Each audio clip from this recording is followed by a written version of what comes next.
বীরশ্রেষ্ঠ ও সেক্টর মনে রাখার কৌশল। দেখুন, খুব সহজেই মনে রাখা যায়। ৭,০০০ মোম আনো। এই ৭,০০০ মোম আনো দিয়েই আমরা তারপর আছে ৭/৪/১০/২০১৮ তারিখে।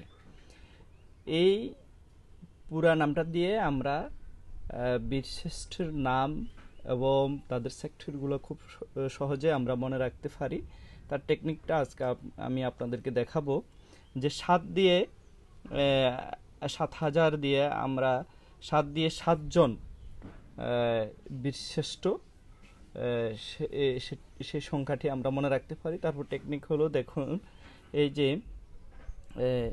হা দিয়ে, হাজারের হা দিয়ে হামিদুর রহমান, বর্গের জ আকার দিয়ে জাহাঙ্গীর, র দিয়ে